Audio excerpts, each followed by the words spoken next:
இன்றைக்கு திருவருகை காலம் 2ஆம் வாரம் டிசம்பர் மாதம் புதன்கிழமை 11ஆம் தேதி. இன்று புனித 1ஆம் தமசுஸ் திருத்தந்தை அவர்களுடைய நினைவு விழா. இன்று தேவன் நமக்கு தரும் ஜீவநீர் ஊற்றான இறை வார்த்தைகள் எசேயா நூலிலிருந்து வாசகம். இயல் 40 இறை வார்த்தைகள் 25 31 முடிய. யாருக்கு என்னை ஒப்பிடுவீர்கள்? எனக்கு நிகரானவர் யார் என்கிறார் தூயவர். உங்கள் கண்களை உயர்த்தி மேலே பாருங்கள். அவற்றை படைத்தவர் யார்? வான்படையை எண்ணிக்கை வாரியாய் வெளிக்கொணர்ந்து ஒவ்வொன்றையும் பெயர் சொல்லி அழைப்பவர் அன்றோ? அவர் ஆற்றல் மிக்கவராயும் வலிமை வாய்ந்தவராயும் இருப்பதால் அவற்றில் ஒன்றேனும் குறைவதில்லை. என் வழி ஆண்டவருக்கு மறைவாய் உள்ளது, என் நீதி என் கடவுளுக்கு புலப்படவில்லை என்று யாக்கோபே நீ சொல்வது ஏன்? இஸ்ரேலே நீ கூறுவது ஏன்? உனக்கு தெரியாதா? நீ கேட்டதில்லையா? ஆண்டவரே என்றும் உள்ள கடவுள், அவரே விண்ணுலகின் எல்லைகளை படைத்தவர். அவர் சோர்ந்து போகார், களைப்படையார். அவரது அறிவை ஆய்ந்தறிய இயலாது. அவர் சோர்வுற்றவருக்கு வலிமை அளிக்கின்றார், வலிமை இழந்தவரிடம் ஊக்கம் பெருகச் செய்கின்றார். இளைஞர் சோர்வுற்று களைப்படைவர், வாலிபர் நிலை தடுமாறி வீழ்வர். ஆண்டவர் மேல் நம்பிக்கை வைத்திருப்பவர்களோ புதிய ஆற்றல் பெறுவர். கழுகுகள் போல் இறக்கை விரித்து உயரே செல்வர். அவர்கள் ஓடுவர், களைப்படையார். நடந்து செல்வர், சோர்வடையார். ஆண்டவரின் அருள்வாக்கு. இறைவா உமக்கு நன்றி. அகவிருந்தாக என் இறைவாவா, மனம் மகிழ்ந்திட வாழ்க்கையின் நிறைவேவா. அகவிருந்தாக என் இறைவாவா, மனம் மகிழ்ந்திட வாழ்க்கையின் நிறைவேவா.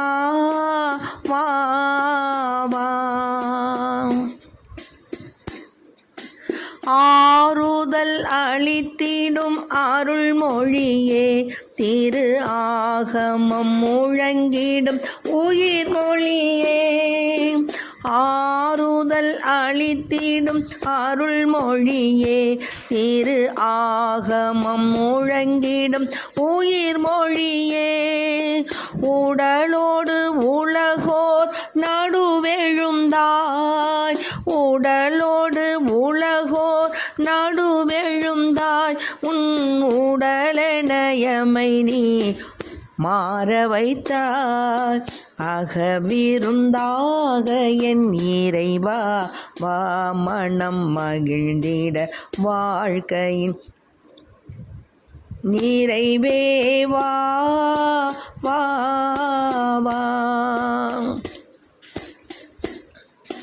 தேன்மொழி மொழிந்த உன் திரு இதழால் எமதான்மனர் குணம் பெற மொழிந்திடுவாய்.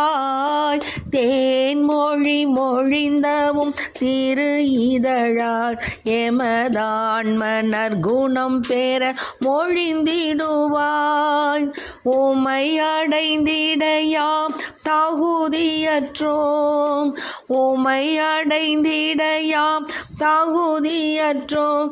இனி உமதருள் கிடைத்தால் வாழ்ந்திடுவோம்.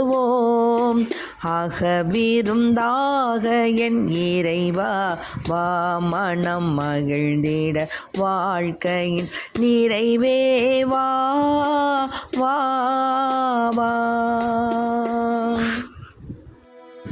இன்றைக்கு நம் தேவன் தரும் ஜீவநீர் ஊற்றான இறை வார்த்தைகளை கேட்டோம். என்ன அப்படின்னா, யாருக்கு என்ன ஒப்பிடுவீங்க? எனக்கு நிகரானவர் யார் என்கிறார் தூயவர். தேவன் ஒருவருக்கு நிகரானவர் யார்? யாரும் கிடையாது. தேவனுக்கு நிகரானவர் தேவன் தான். அதில் ஆட்சேபனை இல்லை. ஏனெனில் அவர்தான் வானை படைத்தார், விண்ணை படைத்தார், படைத்தவர் அவர்தான். மேலே உங்கள் கண்களை உயர்த்தி மேலே பாருங்கள். அவற்றை படைத்தவர் யார்? வான்படையை எண்ணிக்கை வாரியாய் வெளிகொணர்ந்து ஒவ்வொன்றையும் பெயர் சொல்லி அழைப்பவர் அன்றோ? அவர் ஆற்றல் மிக்கவராயும் வலிமை வாய்ந்தவராயும் இருப்பதால் அவற்றில் ஒன்றேனும் குறைவதில்லை. ஆமேன், ஆமன், ஆமேன். ஏன்னா தேவன் ஒருவரே வல்லவர், தேவன் ஒருவரே படைத்தவர். படைப்பிற்கெல்லாம் ராஜா அவர்தான். இந்த உலகை படைத்தவர் அவர்தான். ஏனெனில் அவருக்கு நிகர் அவரை தான் நம்ம சொல்ல முடியும். அவருக்கு நிகரானவராக நம்ம யாரையும் சொல்ல முடியாது, எதுவும் சொல்ல முடியாது. அப்படிப்பட்ட தேவனுக்கு நாம் எப்படியெல்லாம் அவருக்கு நாம் கடமைப்பட்டிருக்கிறோம் என்பதை நாம் கொணர்ந்து நாம் யோசிக்கணும். ஒவ்வொன்றையும் பெயர் சொல்லி அழைத்தவர் அன்றோ? அவர் ஆற்றல் மிக்கவர், வலிமை வாய்ந்தவர். அதனால தான் அவர் படைத்தவற்றில் ஒன்றேனும் குறைவில்லை. என் வழி ஆண்டவருக்கு மறைவாய் உள்ளது, என் நீதி என் கடவுளுக்கு புலப்படவில்லையே என்று யாக்கோபு புலம்பல, நம்ம புலம்புறோம். ஏன் இப்படி நமக்கு நடந்துச்சு? நாம் நல்லா தானே இருக்கிறோம், நம்ம டெய்லி கோயிலுக்கு போகிறோம், டெய்லி நம்ம நல்ல காரியங்கள் செய்கிறோம், ஆனாலும் நமக்கு ஏன் இப்படிலாம் நடக்குது என்று அன்று சொல்லியிருக்காரு.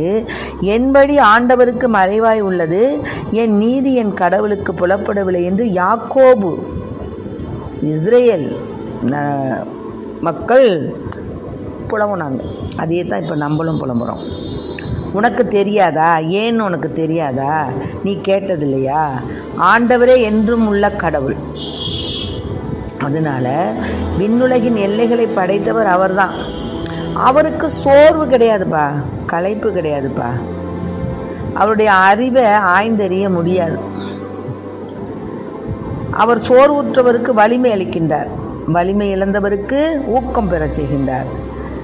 இளைஞர் சோர்வுற்று களைப்படைவர், வாலிபர் நிலை தடுமாறி வீழ்வர். இப்போ அது மாதிரி தான் இருக்குது. ஆண்டவர் மேல் நம்பிக்கை வைத்திருப்பவர்களோ புதிய ஆற்றல் பெறுவர். கழுகுகள் போல் இறக்கை விரித்து உயரே செல்வர். அவர்கள் ஓடுவர், களைப்படையார், நடந்து செல்வர், சோர்வடையார். ஆக தேவன் களைப்படையார், சோர்வடையார், ஊக்கமுற்றவார், வலிமை இழந்தவருக்கு ஊக்கம் தருவார். அதனால தான் மத்தேயு எழுதிய நற்செய்தி 11:28-30 வார்த்தை என்னன்னா, பெரும் சுமை சுமந்து சோர்ந்திருப்பவர்களே எல்லோரும் என்னிடம் வாருங்கள், நான் உங்களுக்கு இளைப்பாறுதல் தருவேன். நான் கனிவும் மனத்தாழ்மையும் உடையவன். ஆகவே என் நுகத்தை உங்கள் மேல் ஏற்றுக்கொண்டு என்னிடம் கற்றுக்கொள்ளுங்கள், அப்பொழுது உங்கள் உள்ளத்திற்கு இளைப்பாறுதல் கிடைக்கும். ஆம், என் நுகம் அழுத்தாது, என் சுமை எளிதாய் உள்ளது. பார்த்தீங்களா? ஆக தேவன் களைப்படையார், சோர்ந்து போகார், சோர்வுற்றவருக்கு வலிமை அளிக்கின்றார், வலிமை இழந்தவரிடம் ஊக்கம் பெறச் செய்கின்றார். ஆனால் இப்போ உள்ள இளைஞர்கள்லாம் பலவிதமான தீய பழக்க வழக்கங்களுக்கு ஆளாகி தங்களையும் வீணாக்கிக்கிட்டு, குடும்பத்தையும் வீணாக்கிக்கிட்டு, பெற்றோர்களுக்கும் பெரும் சுமையாக, அவர்களுக்கும் பாரமாக, அவர்களுடைய மனதை புண்படுத்தியவர்களாக இருக்கிறார்கள். அவங்களும் நல்லா வாழ முடியாது, இந்த பசங்களும் வாழ முடியாது. அப்படிப்பட்ட இளைஞர்கள் யாரோடு ஒன்றித்தால் மிகுந்த ஆற்றல் பெறுவர் அப்படின்னா, தேவனோடு ஒன்றித்திருந்தார்களானால் அவர்கள் நிலை தடுமாறார், சோர்வுறார், களைப்படையார். கழுகுகள் போல் இறக்கை விரித்து உயரே செல்வர். கழுகுகள் உயர உயர உயர உயர தான் பறக்கும், அது கீழேயே பறக்காது. அதுபோல் கழுகுகளைப் போல புத்துணர்வு பெற்று, புது வளர்ச்சி பெற்று அவர்கள் மேலே செல்வார்கள். அதாவது கழுகு என்ன பண்ணுமா, ஒரு குறிப்பிட்ட காலம் வரைக்கும் தான் அதனுடைய ஆயுட்காலம். அதன் பிறகு அது என்ன செய்யுமா, யாருமே நடமாட்டம் இல்லாத மலைக்கு போய், உயரத்தில் போய் தன்னுடைய ரெக்கைகளெல்லாம் ஒன்றொன்னா பிச்சு போட்டுட்டு பட்டினியாக இருக்குமா.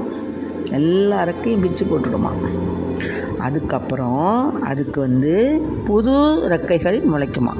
புதுசு முளைச்ச உடனே அது என்ன பண்ணுமா, முந்தைய ஆற்றலை விட அதிக ஆற்றல் பெற்றதாக என்ன பண்ணுமா, உயர உயர பறப்பதற்குள்ள ஆற்றலோடு அது வருமா. அதுபோல் தேவனை தேவன் மீது நம்பிக்கை வைத்தவர்கள் தேவனுடைய கட்டளைகளை கடைபிடித்து சோர்வடையாது தேவனிடத்தில் அவர்கள் தேவனைப் போல தேவனால் சோர்வடைய மாட்டார்கள், தேவனால் களைப்படைய மாட்டார்கள், தேவனால் அவர்கள் இரக்கம் பெறுவார். அப்படிப்பட்ட ஆண்டவருக்கு பிரியமான காரியங்களை செய்யும் பொழுது கழுகை போல நாம் புது புது ஆசீர்வாதங்களால் புது புது ரெக்கைகள் முளைத்தவர்களாய் தேவனுக்கு ஏற்புடைய பிள்ளைகளாக வாழ்வோம். அதனால தான் யாருமே எதுவுமே இப்போ ஒரு செயல் செய்யணும்னா அதுக்கு தயாராக இருக்கணும். இப்போ ஒரு ட்ரெயினுக்கு நம்ம போகிறோம் அப்படின்னு சொன்னால் வீட்டிலே உட்காந்துருந்தோன்னா ட்ரெயினில் ஏற முடியுமோ? அந்த ட்ரெயினில் ஏறுறதுக்கு அவங்க என்ன செய்யணும்? தயாராக இருக்கணும், தன்னை ஆயத்தப்படுத்திக்கணும், போகணும். போகாமையே நான் ட்ரெயினில் போவேன்னு சொன்னால் அவன் முட்டாள். அதுபோல தான் யார் நம்முடைய வாழ்க்கை பாதையில் நம்ம தடைகளையெல்லாம் என்ன செய்யணும்? தூக்கி எறியணும். அதுக்கு தயாராக இருக்கணும். கற்றுக்கொள்ள நம்ம தயாராக இருக்கணும். எல்லாவற்றையும் பார்த்து கொள்ள நம்ம தயாராக இருக்கணும். பாடப்புத்தகம் மொத்த உலகமே பயிற்சி கூடம் தான்.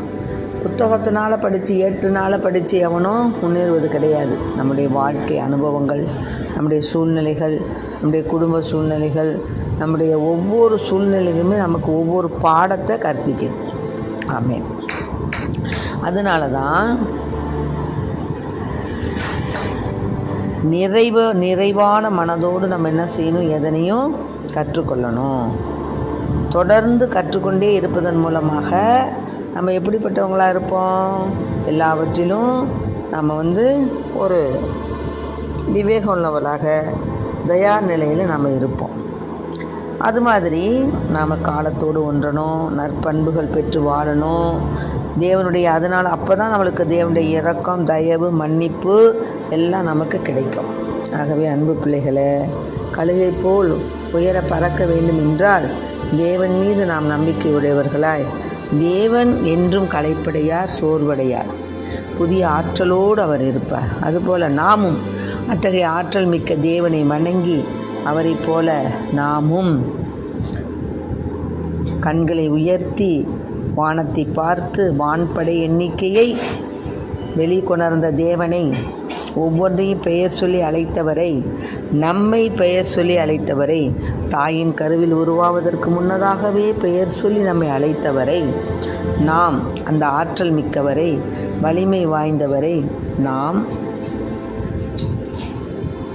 அவருடைய பாதத்தில் சரணாகதி அடைந்து எல்லா நிலையிலும் நாம் நன்கு வாழவும், உலகத்தில் உள்ள இளைஞர்கள் தேவனை நோக்கி வரவும் வாழவும், அவர்களிடத்துள்ள துர்பழக்கங்களை எல்லாம் நீக்கி தேவனுக்கு ஏற்புடைய பிள்ளைகளாக வாழவும் நாம் இறைவனை மன்றாடுவோம். ஆமென்.